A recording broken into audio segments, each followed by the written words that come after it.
كل سنة وكل يوم وكل المصريين بخير وفي أحسن حال. احنا دلوقتي في شهر أكتوبر، وطبعا كلنا عارفين ان الشهر الجميل ده فيه يوم مميز بنفتخر بيه قدام العالم كله، وهو 6 أكتوبر. بعض الناس اللي على الصفحة عارفين ان انا بكتب شعر، وبعض الناس ما تعرفش. فانا جاية النهاردة بحاجة جديدة انا كتبتها بمناسبة الشهر الجميل اللي احنا فيه، وعايزة اسمعها. الحقيقة فكرت كتير قوي وانا بكتب القصيدة دي، لكن ما لقيتش حاجة جديدة ممكن اقولها بصراحة. اصل هقول ايه يعني؟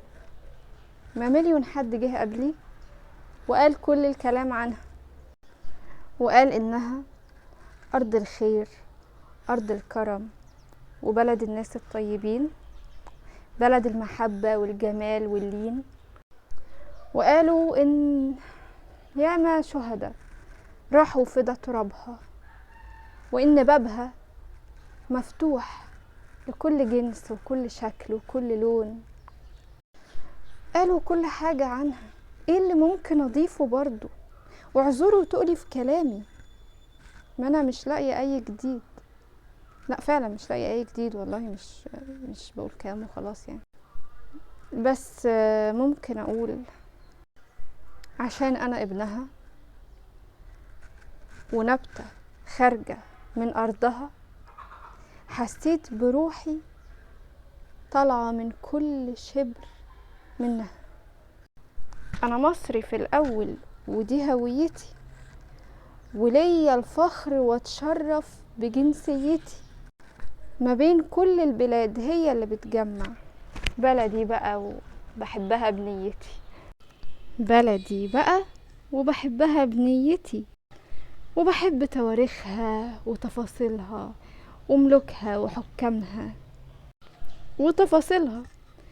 بحب اشيلها في عيوني، ولونها من سمار لوني، واللون الابيض في علمها بيخليني انام مش خايفة، علشان دي جيشها وجنودها جواها وبره على حدودها بيصارعوا الراحة عشان خاطري انا انام في امان من غير تفكير. دلوقتي انا قلبي بيوعدها رح يفضل متعلق بيها، وبنقطة نقطة في اراضيها، وعشان يبقى على حياتي دليل شهدائها ليهم في رقبتي جميل. بمناسبة شهدائها صحيح، الشهر اللي بيبدأ دلوقتي شايل ذكرى اليوم هيعيش. خلص معجزته في كام ساعة، عددهم 6 وما يعديش. يا رافعين راسنا في كل بلاد العالم فعلا، الجندي المصري في كل العالم زيه مفيش. وده يوم من أصل مليون يوم بيثبت فيه تاريخ بلدي بأن الأرض دي فعلا ترابها شيء من الجنة، كأن الجنة على أرضي. ما مين هيموت عشان حاجة لآخرة بلون غير الوردي.